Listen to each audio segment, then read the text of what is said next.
ہدایت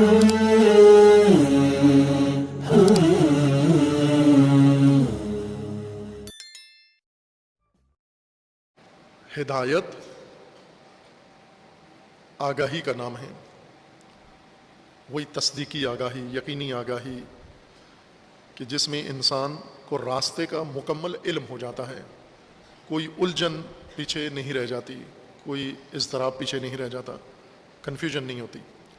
اور اس آگاہی کا فائدہ یہ ہوتا ہے کہ انسان ارادہ کر سکتا ہے اور کر لیتا ہے۔ جو ہی یہ آگاہی مکمل ہوتی ہے، فوراً ارادہ پیدا ہو جاتا ہے، انسان کے اندر وجود میں آ جاتا ہے، اور ارادہ پھر انسان سے عمل کروا دیتا ہے، حرکت کروا دیتا ہے۔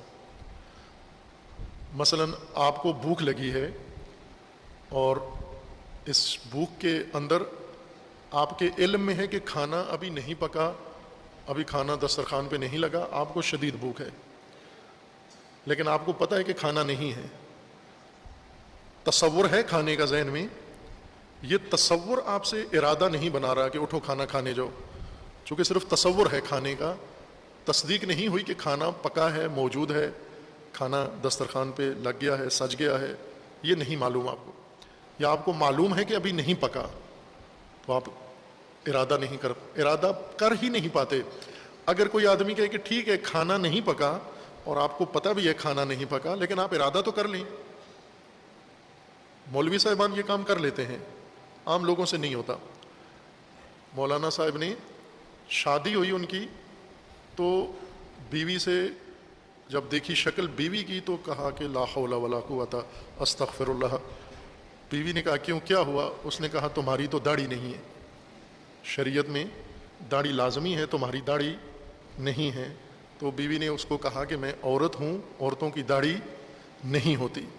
انہوں نے کہا ٹھیک ہے عورتوں کی داڑھی نہیں ہوتی، لیکن تم ارادہ تو کر لو، چونکہ نیت پر ثواب ملتا ہے، اجر ملتا ہے۔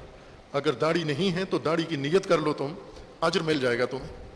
اس لیے مولوی صاحبان بغیر تصدیق کے بھی ارادہ کر لیتے ہیں یا کروا لیتے ہیں، لیکن انسانی فطرت میں ہے کہ آگاہی کے بغیر، علم کے بغیر ارادہ بن ہی نہیں سکتا۔ کوئی ایسی طاقت دنیا میں نہیں ہے جو آگاہی کے بغیر ارادہ بنا سکے انسان کے اندر۔ آگاہی پہلے ہوتی ہے، پھر ارادہ ہوتا ہے۔ برے کام جو لوگ کرتے ہیں وہ بھی ایسے ہی ہیں، پہلے انہیں برائی کا، فساد کا علم ہوتا ہے، پھر اس علم کے روشنی میں ارادہ بنتا ہے ان کا۔ البتہ علم اور ارادے کے درمیان ایک اور مرحلہ ہوتا ہے جس کو علماء رغبت کہتے ہیں، کہ علم جب پیدا ہوتا ہے یہ علم رغبت ایجاد کرتا ہے، رغبت ارادہ پیدا کرتی ہے، جس کو علماء شوق بھی کہتے ہیں، کہ علم سے شوق جنم لیتا ہے اور شوق سے ارادہ تشکیل پاتا ہے۔ خوب آگاہی ہو مکمل، علم ہو مکمل تو ارادہ وجود میں آتا ہے، اور ارادہ جب ہو تو عمل ہوگا اس کے اوپر۔ اب یہ شخص جو سفر کر رہا ہے ایک صحرا میں، اس کو آپ فرض کریں، وہاں پر اس کو معلوم نہیں ہے راستہ، جدھر میں نے جانا ہے، جدھر میری منزل ہے، وہ کس جانب ہے، کس سمت میں ہے، کس جہت میں ہے، علم میں نہیں ہے اس کے۔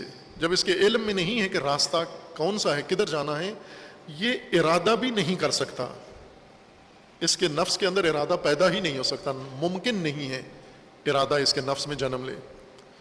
اور چلنا عمل ہے، اس کو کوئی کہتا ہے چلو حرکت کرو، نہیں چل سکتا۔ کیوں نہیں چلتا؟ چونکہ ارادہ ہو چلنے کا تو چلے گا۔ تو ارادہ کرو پہلے، ارادہ نہیں ہو سکتا۔ کیوں نہیں ہو سکتا؟ چونکہ علم نہیں ہے، معلوم نہیں ہے کدھر جانا ہے۔ جب معلوم نہیں ہے کدھر جانا ہے تو میں کدھر جاؤں؟ مثلا آپ ایک گھر میں اپنا گھر تلاش کر رہے ہیں، رشتہ دار کا، دوست کا، اور آپ کو نہیں پتا کس محلے میں ہے، کس شہر میں ہے، کس کوچے میں ہے، کس مارکیٹ میں ہے، کچھ پتہ نہیں آپ کو، لاہور میں ہے، پشاور میں ہے، آپ ارادہ کر کے نکل کھڑے ہوتے ہیں، نہیں کر سکتے ارادہ، چل ہی نہیں سکتے۔ اس کو حیرت کہتے ہیں۔ اس حالت کو علم نہ ہو، اور علم نہ ہونے کی وجہ سے انسان فیصلہ نہ کر سکے، ارادہ نہ کر سکے، اور ارادہ نہ ہونے کی وجہ سے آگے قدم نہ اٹھا سکے، حرکت نہ کر سکے، اس کو حیرت کہا جاتا ہے۔ یہ حیرت کی حالت ہے، کیفیت حیرت و سرگردانی ہے۔ اسی کو قرآن اور عربی زبان میں ضلال کہا جاتا ہے۔ یہ ضلال ہے، ضلالت یہ ہے ضاد کے ساتھ، یہ ضلال ہے۔ اس کے مقابلے میں کیا ہے؟ ہدایت. ہدایت یعنی وہ آگاہی جس کے ذریعے ہمیں راستے کی نشانیاں نظر آئی ہیں اور ان نشانیوں نے ہمیں راستے کا علم دے دیا ہے اور اب ہم ارادہ کر سکتے ہیں اس راہ پر چلنے کا. ہدایت سے انسان یعنی آگاہی سے انسان ارادہ کرتا ہے کچھ کرنے کا. جب تک حالت حیرت میں ہے، تحیر میں ہے، سرگردانی میں ہے، کنفیوژن میں ہے، ارادہ نہیں کر سکتا. کتنے لوگ ہیں تعلیم کے لیے ارادہ نہیں کر سکتے. ماں باپ بچوں کی شادی کرنی ہے، ماں باپ حیرت میں ہیں، تحیر میں ہیں، کنفیوز ہیں، کدھر کریں، ادھر کریں، ادھر کریں، نہ کریں، کریں. اور اسی طرح اولاد بوڑھی ہو جاتی ہے.